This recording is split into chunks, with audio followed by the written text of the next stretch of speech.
Channel 14's Movie Mama Talk Show, where we discuss about our latest movie from a girl's point of view. I'm Haley Williams. I'm Madison Morgain, and the first movie is The Wonderful Ice Cream Suit. We have a special guest in place of Alfalfa attending a Little Rascal reunion, Natalie Perschke.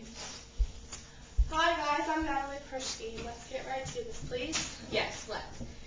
First, Haley, what do you think of this storyline? You know how 5 totally different men, not wealthy at all, can come together and get something that they really want, in this case, a beautiful ice cream suit?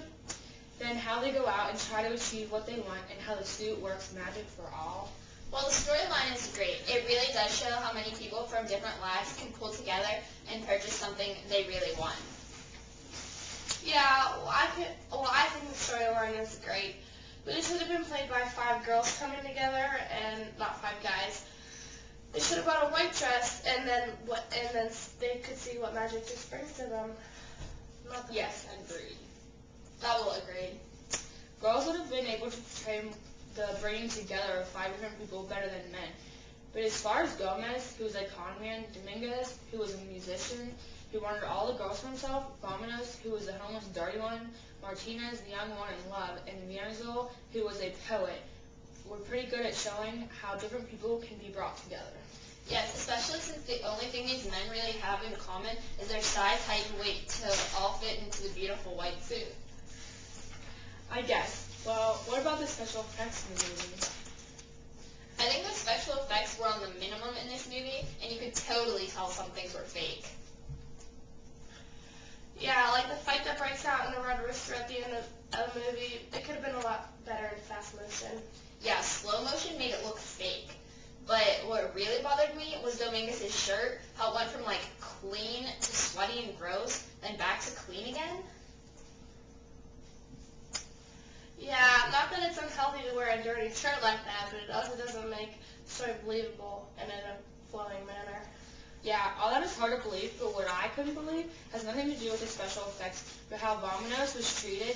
Yeah, he was a homeless man and all, and dirty, too, but he had dreams, too. They gave him so many roles of what he can and can't do in the suit, like no eating tacos. I think that just like everyone else, he should have been able to do whatever he wanted to in a suit. See, I disagree. If you had a homeless, dirty man who was only part of this because of his measurements and because he had the $20 needed to purchase the suit, I would not feel bad for him at all. For all they know, he could have ruined it. He really did bring those rules on himself. They also did not trust him. They followed him like a hawk to make sure he didn't mess it up. Where the con man could have just left town with the suit, and they were just praying that he didn't, but they weren't out to stop him. You guys have a point, but I still feel bad. He put his money into the suit just like everyone else did and should have been treated like everyone else. Okay. Enough about that. We have picked out the bad in this movie, and I think we all agree that this movie is not all bad. Then Natalie, what was your favorite part of the movie? My favorite part of the movie is when Dominguez sings and dances with all his girls. I think it's so random to have this wild parade of young women around the same guy. What about you, Madison? Well, I like the part when Vamonos gets run into the trash cans, and it's so ironic that the suit comes out as clean and as white as they bought it, and it's just so funny. What about you, Haley?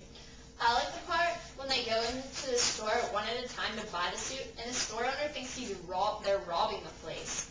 So he hides all his money in one of the suits on display, but really all the 5 men want to do is buy the white suit, and they just can't find it.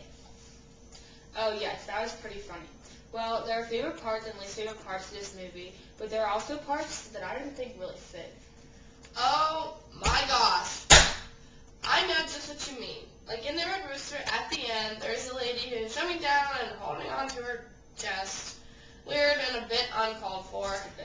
True, that did not fit in our PG-themed movie at all. But what was really dramatic for me was when they gave Vamonos a bath and showed the tub at the end.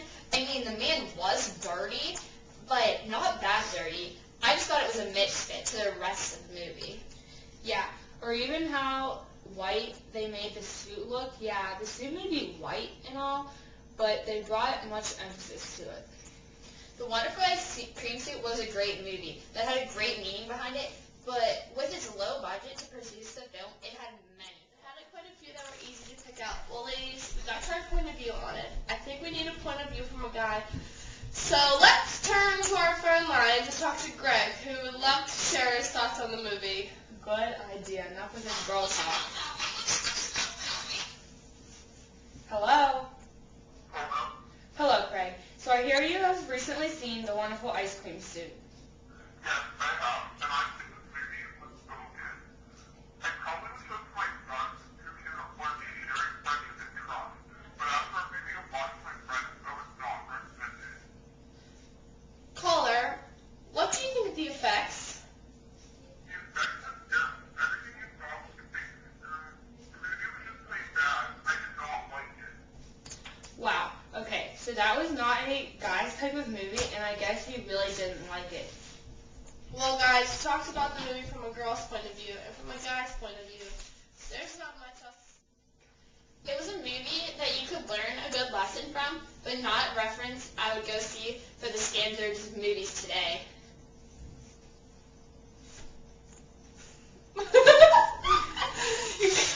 She totally agrees on that one. Right. Sorry. Totally agree, guys. Well, guys, we're just about out of time, and I think we all agree this movie is good and bad. But as for this segment of Movie Mamas, we're out. Later!